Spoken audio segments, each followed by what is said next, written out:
En aquest vídeo us explicaré com introduir diversos tipus de salts. Un salt de pàgina, un salt de secció a la pàgina següent, un salt de secció continu i també us ensenyaré com distribuir el text en diverses columnes i com afegir salts de columna.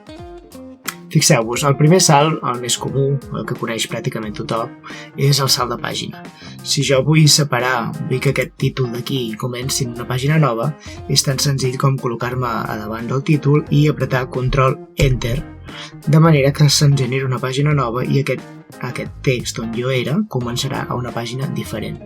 Per esborrar el salt de pàgina és tan senzill com posar-se al principi de la segona pàgina i apretar la tecla de retrocedir per esborrar cap a l'esquerra, o també es pot fer al revés. Si tenim el salt de pàgina fet, podem posar-nos al final de la primera pàgina i amb la tecla suprimir fem córrer aquest salt cap amunt i l'esborrem. També es poden afegir salts de pàgina des del menú d'inserció. Insereix, a l'opció de salt, la primera opció que ens apareix és salt de pàgina i com veieu al menú ja ens dona la pista que control retorn, o sigui control enter, és una manera d'aconseguir el mateix resultat. Si apretem en aquesta opció ens crearà un salt de pàgina. També hi ha altres tipus de salts que són els salts de secció. Els salts de secció, per poder-los veure clarament i distingir-los dels salts de pàgina que són invisibles, hi ha l'opció de poder-los mostrar. Si ens anem al menú de mostra, veurem que hi ha un apartat que ens diu mostra els salts de secció. Si l'activem, a partir d'ara, els salts de secció que nosaltres creem ens apareixerà amb unes línies de color blau. Ara mateix, com que no n'hi ha cap de creat, no en veiem cap. Però ara en crearem un. Un salt de secció de pàgina serveix per si les pàgines que volem afegir a continuació tenen una configuració diferent de les anteriors. Per exemple, imagineu-vos que vull afegir una pàgina a continuació d'aquesta que sigui en horitzontal. Aleshores, totes les pàgines que tenim aquí les tenim en verticals i per poder aconseguir una sola pàgina en horitzontal haurem de crear una secció i en aquesta secció canviar l'orientació de la pàgina de manera que només ens afecti a les pàgines de dins de la secció. Anem a veure l'exemple. Inserirem primer un salt de secció a la pàgina següent, que és aquesta opció d'aquí. Fixeu-vos que quan escollo aquesta opció, ara sí m'apareix un salt de secció, és una marca que no ens sortirà impresa, però ens serveix per tenir la referència d'on estan col·locats aquests salts de secció. Fixeu-vos, ara el document, que té diverses pàgines, té dues seccions. La primera secció que arriba fins a la pàgina 5 i a partir de la pàgina 6 és la secció diferent, la secció 2. Fixeu-vos, si jo ara em col·loco a sobre de la pàgina 6, que és la secció 2, li puc canviar l'orientació de la pàgina i puc fer que totes les pàgines a partir d'aquest salt de secció siguin horitzontals. Fixeu-vos, un cop soc a la nova secció, simplement haig de canviar l'orientació de la pàgina, tal com havíem fet en altres vídeos. Veieu aquí configuració de la pàgina i selecciono l'opció d'horitzontal. Fixeu-vos que aquí dalt, en aquesta petita secció, ens dona l'opció d'escollir en quin lloc volem aplicar aquesta nova configuració de pàgina. Podem aplicar-ho a tot el document i, per tant, totes les pàgines del document canviarien. Podem aplicar-ho en aquesta secció, que és la 2, o podrem aplicar-ho a totes les seccions a partir d'aquestes. En aquest cas només n'hi ha una i, per tant, aquesta opció i aquesta tindria el mateix efecte, però si tinguéssim 3 seccions, aquesta opció només afectaria la secció 2 i aquesta opció afectaria la secció 2 i 3. Per tant, si tinguéssim 3 seccions, aquesta afectaria a la primera, a la segona i a la tercera secció, aquesta només a la segona i aquesta només a la segona i a la tercera. Fixeu-vos que ara canviarem la configuració de la pàgina de la secció 2 i la posarem en horitzontal. També podem veure que podem canviar els marges. També podríem fer que els marges d'aquesta secció fossin diferents. Anem-los a posar a 1 centímetre tots. I fixeu-vos el resultat. Veieu?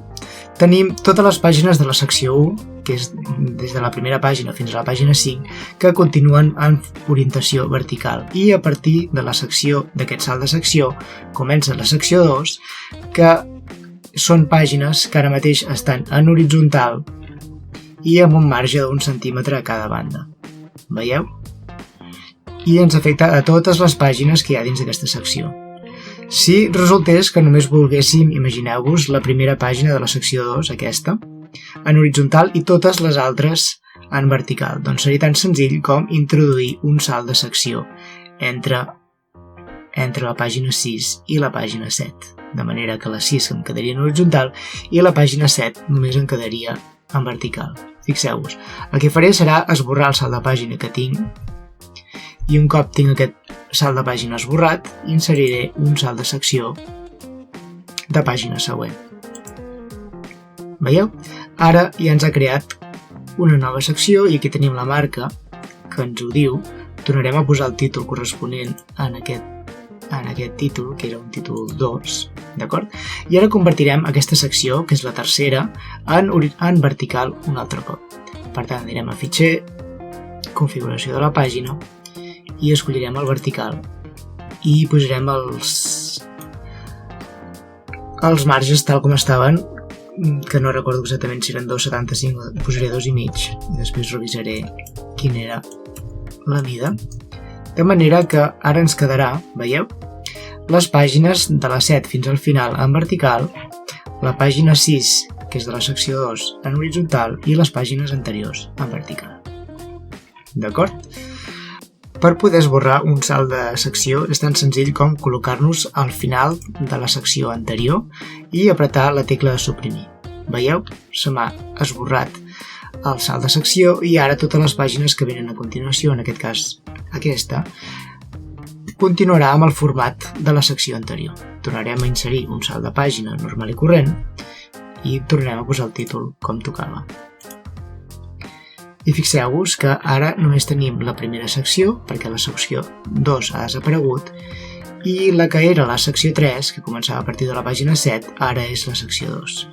I si volguéssim esborrar aquest salt de secció, doncs ens posaríem al final d'aquesta i l'esborraríem amb la tecla de suprimir i afegiríem un salt de pàgina normal i corrent.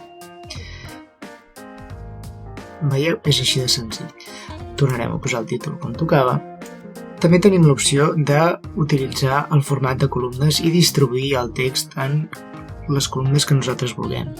Per exemple, fixeu-vos, si jo vull que aquests dos paràgrafs se'm col·loquin en dues columnes, és tan senzill com anar a l'apartat de format i escollir l'opció de columnes. Veieu, aquí ens apareix l'opció d'una columna, dues columnes i tres columnes. Si apretem l'opció de dues columnes, fixeu-vos que els dos paràgrafs se m'han col·locat exactament en dues columnes separades per un espai. I fixeu-vos també que m'apareixen dues marques, una aquí i una aquí, que són marques de salt de secció. En aquest cas, el salt de secció no és un salt de secció de pàgina següent, perquè la pàgina continua sent la mateixa, sinó que és un salt de secció continu. És aquesta opció aquí. O si anem a inserir salt de secció continu, aquest és el salt de secció que m'ha marcat aquí i aquí, perquè canvia la configuració del text, però no canvia la configuració de la pàgina. Si volguéssim que aquests tres paràgrafs d'aquí es convertissin en tres columnes, tan senzill com seleccionar-los, anar a format, columnes i marcar l'opció de les tres columnes. Fixeu-vos què m'ha passat. Aquí m'ha canviat la pàgina perquè aquesta distribució en tres columnes no m'hi cabia, respectant els paràgrafs, en aquest tros d'aquí, de manera que m'ha saltat la pàgina automàticament per poder-hi encabir el text. Si jo vull canviar aquesta distribució i vull forçar que hi hagin tres columnes en aquest text, necessàriament hauré de separar el text en diverses columnes, per tant hauré d'afegir un salt de columna. Fixeu-vos, imagineu-vos que vull que la primera columna acabi a festival. Doncs aquí afegiré un salt de columna, veieu, i m'ha obligat a que el text següent passi a la següent columna. De manera que el primer paràgraf ha quedat tallat per la meitat perquè he afegit un salt de columna i me l'ha pogut col·locar a la segona columna. També tenim opcions per personalitzar aquestes columnes. Per exemple, Fixem-nos si seleccionem aquestes dues columnes d'aquí, podem anar a l'apartat de format, a l'apartat de columnes i seleccionar l'opció de més opcions.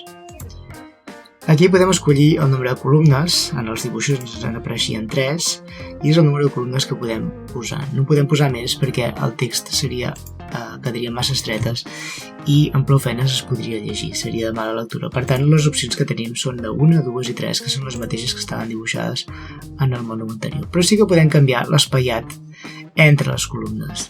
Per defecte és un espaiat de 1 en 27, però podríem posar un espaiat de 3 centímetres, per exemple, i també tenim l'opció d'incloure una línia entre les columnes. Fixeu-vos què passa si posem 3 centímetres i marquem l'opció de línia. Efectivament, la separació entre una columna i l'altra és de 3 centímetres i ens ha col·locat una línia que separa les dues columnes.